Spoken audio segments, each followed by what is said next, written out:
Hello and welcome to my review of Mass Effect Andromeda. I'd like to talk about the three most important things that are in this game, that being the gameplay, the story, and the characters. So let's get started with the story.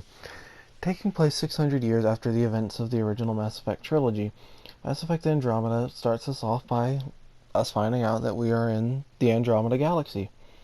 Not only that, but we're in orbit of what's supposed to be a golden world for humanity, called Habitat 7. Well, after, some debate about what the right thing to do is, you gotta go down there and find out that the planet is broken and not live-onable.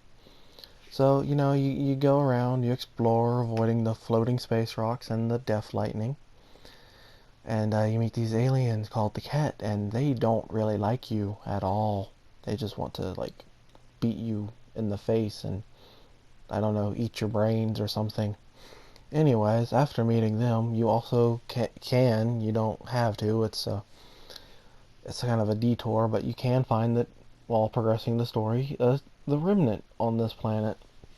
Now, the Remnant is a civilization that, come to find out, has vaults on lots of worlds, and, the one on here is kind of broken, and that's why there's floating rocks and death lightning. Anyways, so after meeting the Cat and or discovering the Remnant, Alec Ryder, the Pathfinder at this time, decides that the best course of action is to shut down the machine.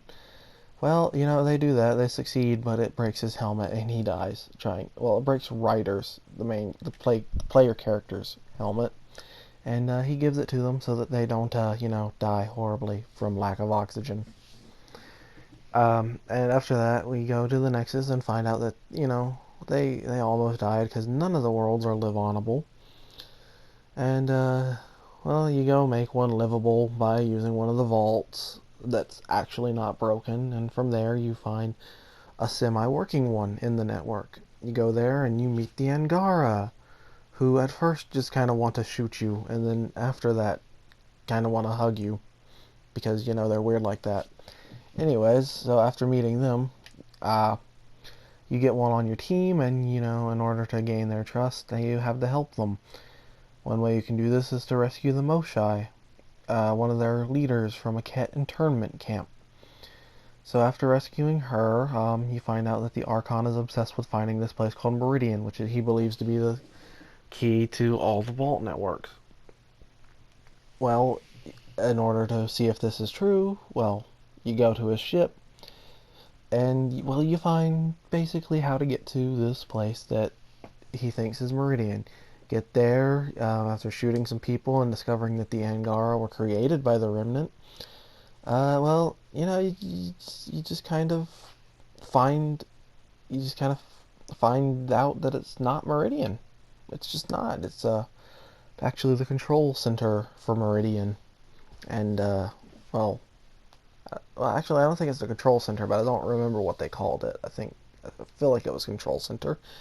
Anyways, wait, no, Meridian was the control center of it. That's right. Anyways, after discovering that, you discover that they launched Meridian off into space, and the Scourge kind of moved it around. So you find it, and after the Archon has kidnapped your sister, or your brother, depending on which rider you're playing as, and, you go confront him, and then you brutally beat him up severely. And then after that, you have a party to celebrate from, not being beaten by the Ket. And it kind of teases a bit that there might be like a DLC or something by saying that they got a signal from the Kila Sia, I believe it's pronounced. Anyways, it's the last arc that's missing. It's the Quarian arc, but also, like, I think a lot of other species. And, well, that's really it. That's really the story that we have so far for Mass Effect Andromeda. So with that being said, I'd like to move on to the next part, which is the characters. So out of all the places you get to go in Mass Effect Andromeda, you get Havarl, the jungle planet, Vold, the snow planet, Eos, the desert planet, and Eladin, the also desert planet, as well as Kadara, I guess it's arid, maybe, is the right word for it? I don't really know. Anyways, you'd think you'd get to meet some really interesting people, but well, let's start with the non-squad mate crew members. We got Suvi, we got Lexi, we got Callow, and we got Gil. Now, Suvi and Gil, I feel like suffer from the same problem that other characters in the series of Mass Effect suffered. And those two characters are Trainer and I believe Cortez, in that they really don't. I don't feel like they just add that much to the story. They're just kind of there for the sake of being there, and also to give the player the option of having a same-sex romance. And then beyond that, it really just feels like there's no reason for them to be there. Like, I mean, maybe that's just me. Maybe that's just I'm just weird, and I'm just thinking about something that's not really there. But it just really comes across that way to me, is that they're just really there for the sake of being there, and to give the people who want a same-sex romance an option for there to be one. Callow, I mean, Callow is interesting enough, I guess, but I don't really find him to be that memorable, and I feel like that's a problem because a lot of the characters and the story in Mass Effect Andromeda in general can be summed up with one word: boring. There's not really a lot you can say about many of the characters or many of the story elements because there's just not really a lot there to say. It's just like I gave my summary of the plot, and that's all I really have to say about the plot. I don't really feel like I can add anything interesting there. Like, I don't really feel like there was any deep, meaningful things, and like the times they tried to do that, it just seemed like whatever. Because I talked about the Angara talk being created, and they just kind of accept that. Like, there's no like riots in the street. They're just like, oh, okay. Well, I guess that was enough of a tangent. Sorry, I didn't mean to go off on a random tangent completely unrelated to this. Next up, since we've talked about the non-squad mate crew members of the Tempest, we'll be talking about the squad mate crew members. Over the course of the game, you get to meet 6 different squad members. You got Liam, you got Vetra, you got Cora, you got Drac, you got PB, and you got Jaw. Now, out of all the crew members, out of all the squad mates, I have to say, Liam and Jaw are probably 2 of my least favorite, because they just seem not very interesting to me. Like, Liam is like the kind of the everyday bro that you could just pull up, have a beer with, and like, I just don't think that works for the kind of game that this is, because you got all these different aliens and you could learn about their culture, but then you just get kind of just like, a bro, and it's like, why should I be super interested in somebody like that when there's like all these different alien cultures like Jaw that I could be learning about? Now, speaking of Jaw, I just don't really find Jaw all that interesting. I don't really feel like they executed this concept really well. I don't feel like I ended up learning a lot of stuff from Jaw that I couldn't have learned from other sources in the game. I just don't feel like it was done all that well to me. Like, I mean, maybe I'm just not picking up on something that I'm supposed to be picking up on, but I just found Jaw to be rather bland and uninteresting, really. I mean, that's all I really have to say about Jaw and Liam, is they're just kind of boring, and I probably would forget them very shortly after playing the game, really. And then we got Cora. Cora, I wouldn't say is bland. I wouldn't say she's interesting necessarily, but I'd say she's probably a step up from bland, but I don't really think I like her all that much. For the simple reason that, her loyalty mission, it was just kind of like, I read an article about that ranked Mass Effect Andromeda squad mates from worst to best. And I think one of the people summed up her loyalty mission the best when they said, she's all like, oh, this person I look up to is perfect in every way and she couldn't possibly do wrong. And then 2 data pads later, she's like, this person I look up to is not perfect. She could only do bad. And it's like a complete 180 of her personality. And and speaking of which, her entire personality seems to be She was an Asari commando. And that's it. That's all you need to know. That's everything about her personality. That's just who she is. That's everything about who she is. It seems like it's almost all she talks about, really. And then we move on to Vetra. Vetra is okay, I guess. I mean, I have seen, again, some reviews that, well, not some reviews, but the same article that I mentioned earlier, somebody called her like Han Solo but in space, except Han Solo's already in space, basically. And I have to say, I just, I don't really know. Vetra is just, I guess she's interesting, It's different to see, like, a female Turian as a crew member, which I'm pretty sure, if I remember correctly, she's like the second female Turian in the entire series. Just thought that was a fun fact.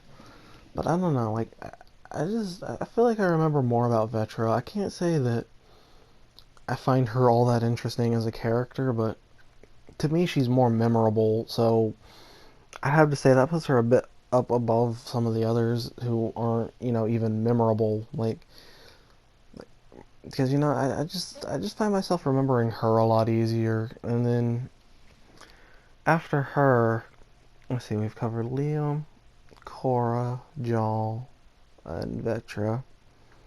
So next up would be PB.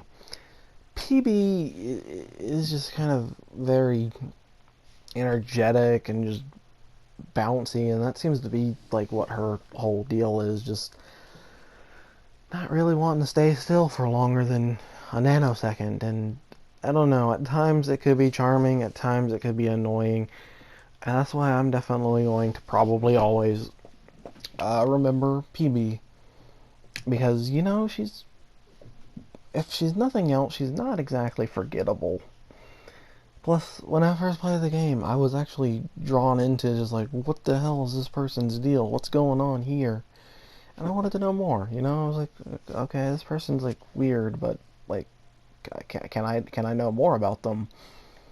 But every subsequent playthrough, I'm like, okay, she's actually kind of annoying, really, which is okay because I'm kind of annoying, really. I get that. We all kind of are, but I don't know. But anyways, I just the only real thing I have to say about her is that she's interesting. She's the one I wanted to learn the most about, probably, except for Drac.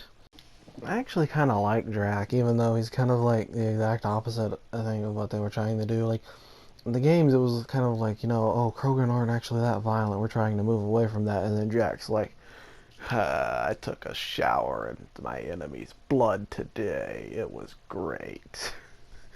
And I don't know, I just love that, especially when like you get to know him, and he's just like a grandfather, really. Like that's really who he is. He's like a sweet, caring grandfather who wants to be there for the hatching of his grandbabies, because it's revealed after the events of Mass Effect Andromeda, I believe, that well, Kesh is not affected by the genophage and has laid some eggs, which is a thing.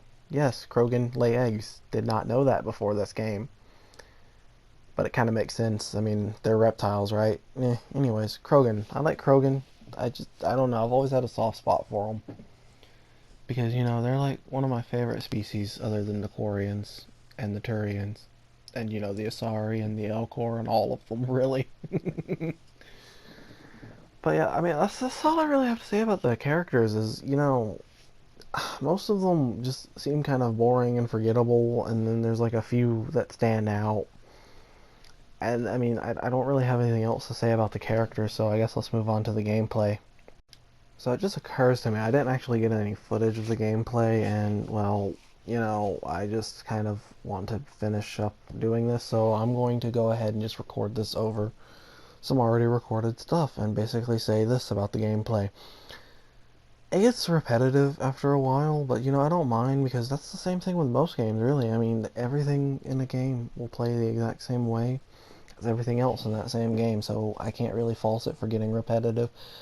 My only real complaint with the gameplay, and I have to admit, this is just me getting nitpicky if I really want to use this as a complaint, but I really wish you could use more than 3 powers at once without having to switch them out with like a power wheel or something like they did in the other games.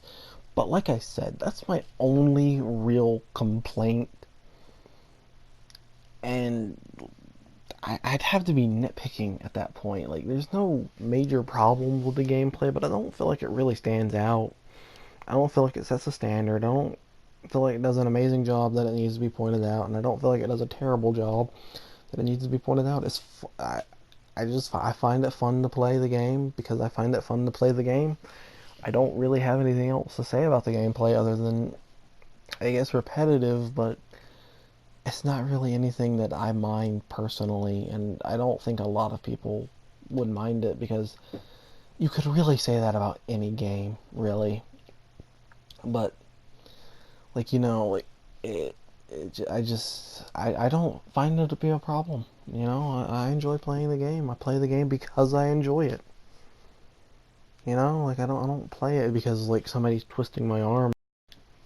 And with that, I'd like to move on to my final thoughts about the game as a whole. Well, really, my final thoughts about this game can be summed up as this: like, the story isn't that interesting once you've played it once or twice. The characters aren't that interesting, really. Some of them are, but a lot of them just don't really stand out to me, or feel like I should just really note them and be like, wow, that's an amazing character. I absolutely love them. But I mean, honestly, if I have to say, do I recommend this game or not? Well, the answer is I don't know if I would, because I don't think this is a game for everyone, but I think if you're willing to look past the story not being the best and the characters not being the best, this could be the game for you. I know I enjoyed it. I enjoyed it when I first bought it. I had fun playing it. Like, I just completely dissolved my social life when this game came out for like the next week. Well, actually, I think it was more like 4 days or something because I stay up late. Yeah. Anyways, but yeah, this isn't a game I'd say is for just like anyone to just pick up and enjoy because it's got a lot of problems. But honestly, if you're willing to look past some of the problems, some of the more minor problems, like the story not being the best, like if you don't play games for story or interesting characters, like if you just play games for the sake of playing games, you would probably really enjoy this game. But if you want like good story-driven games with interesting characters and an amazing plot, I would say this probably is not the game for you. And with that, I'd like to say thank you for joining me on this journey, and I hope you will join me on the next one. And I really hope you'll join me for the next one. I think you'll really enjoy it. It might even drive you a little mad.